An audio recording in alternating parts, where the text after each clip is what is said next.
નમસ્કાર, મારી Manjula Salani official YouTube આઈડીમાં આપ સૌનું હાર્દિક સ્વાગત છે. નમસ્કાર, આપની સાથે હું મંજુલા. અત્યારે સોશિયલ મીડિયા પર બધે જ દિલ્હી બ્લાસ્ટનું આવી રહ્યું છે.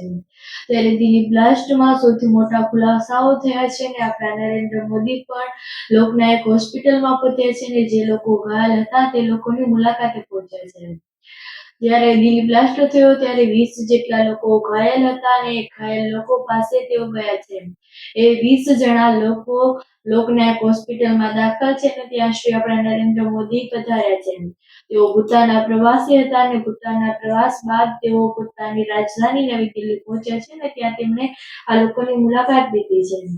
અને આ દિલ્હી બ્લાસ્ટમાં સૌથી મોટા ખુલાસાઓ એવા થયા છે કે જે 5 વ્યક્તિઓ હતા અને તેમણે આતંકવાદીઓ હતા એ કયા કયા હતા તે આપણે બધા સૌ જાણીએ છીએ ને તેમણે બધાએ મળીને કેવું આ કાવતરું બનાવેલું હતું ને તેમાં દિલ્હી બ્લાસ્ટ થયેલો હતો. અને દિલ્હી બ્લાસ્ટ બાદ કેટલા એવા ખુલાસાઓ થયા છે તેમાં એક ખુલાસો એવો છે કે માત્ર દિલ્હીને નહીં નિશાન બનાવવાનું નહોતું વિચાર્યું, તેમાં ગુરુગ્રામ અને તે સિવાય ગુરુગ્રામ અને ફરીદાબાદને પણ તેઓએ નિશાનો બનાવ્યો હતો. અને તેમને એવું લાગતું હતું કે દિલ્હી પછી ફરીદાબાદ અને ગુરુગ્રામમાં પણ તેઓ બ્લાસ્ટ કરવાના હતા. અને દિલ્હીમાં માત્ર લાલ કિલ્લો જ નહીં તેમાં ઇન્ડિયા ગેટ અને બીજા 2 સ્થળો જેવા કે કોન્સ્ટિટ્યુટ ક્લબ અને ગૌરીશંકર મંદિર આવા મુખ્ય સ્થળોને તેઓએ વિચાર્યું હતું અને આવા મુખ્ય સ્થળોએ જઈને તેમને બ્લાસ્ટ કરવાનું વિચાર્યું હતું. પરંતુ આ બધો ચોંકાવનારો ખુલાસો આપણી સમક્ષ આવી ગયો છે. અને જે આતંકવાદીઓ હતા ત્યાં માત્ર હમણાંનું જ તેમનું આ કાવતરું નહોતું, કેટલાય સમયથી તેઓ વિચારી રહ્યા હતા. તેમના પાસેથી કેટલા વિસ્ફોટક પદાર્થો મળી આવ્યા છે અને પદાર્થો એ કઈ સામાન્ય પદાર્થો નહોતા, તેઓ ખૂબ મોટા પદાર્થો હતા. જેઓ 2 મહિનાથી સતત 2 મહિનાથી આગળ જે 2 મહિના ગયા ઓક્ટોબર અને સપ્ટેમ્બર આ બંને મહિનાઓ તેઓ માત્ર કાર્યરત હતા અને કાર્યરતમાં તેઓ આઈડી બનાવવાનો પ્રયત્ન કરી રહ્યા હતા. આ આઈડી બનાવવાનો પ્રયત્ન તેઓ હુમલા માટે એટલે કે વિસ્ફોટ માટે કરી રહ્યા હતા. જેવી રીતે કે દિલ્હીમાં વિસ્ફોટ થયો તેવી જ રીતે તેઓ ફરીદાબાદ અને ગુરુગ્રામમાં પણ તેઓ આવી જ રીતે વિસ્ફોટ કરવા માંગતા હતા. જ્યારે આ દિલ્હી બ્લાસ્ટ થયો છે ત્યારે આપણા શ્રી નરેન્દ્ર મોદી અને અમિત શાહનું નિવેદન પણ આવ્યું છે. ગૃહમંત્રી અમિત શાહની મીટિંગ હતી ને જેમાં જમ્મુ કાશ્મીરના ડીઆઈજી અને દિલ્હીના પોલીસ કમિશનર હતા આવા મુખ્ય મંત્રીઓને સાથે રાખીને તેઓએ મીટિંગ કરી હતી. મીટિંગમાં તેઓએ ખૂબ ચર્ચાઓ કરી હતી.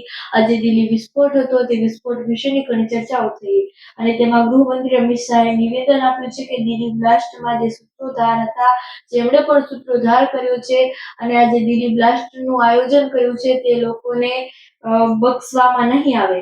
આવું નિવેદન આપણા અમિત શાહે આપ્યું છે ગૃહમંત્રીશ્રીએ.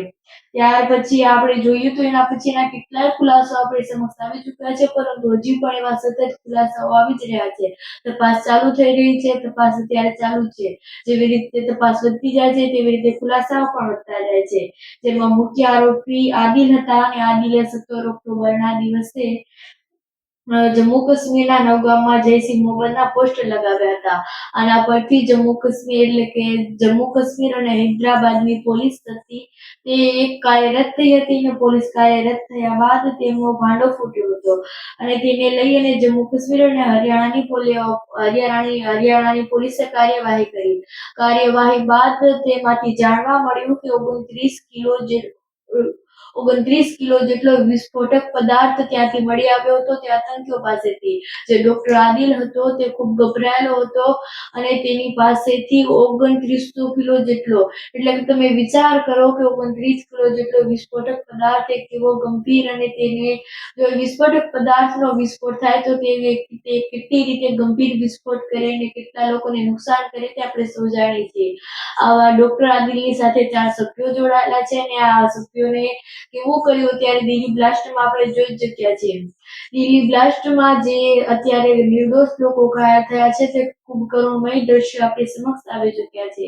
ત્યારે નરેન્દ્ર મોદી ત્યાં પહોંચ્યા છે અને તે લોકોની મુલાકાત લઈ તેમના દુઃખ સમજવાનો પ્રયત્ન કરી રહ્યા છે. અને નરેન્દ્ર મોદીની આ મુલાકાત અને આજે લોકનાયક હોસ્પિટલમાં પહોંચ્યા છે ને ત્યાં જોઈને તેમને ઘણા બધા જે દર્દીઓ હતા તે દર્દીઓ સાથે વાતચીતો કરી, તેમનું દુઃખ જાણ્યું અને તેમણે કહ્યું કે કેવી રીતે શું થયું, કેવી રીતે વિસ્ફોટ થયો, આ બધી જાણવાનો પ્રયત્ન કર્યો હતો.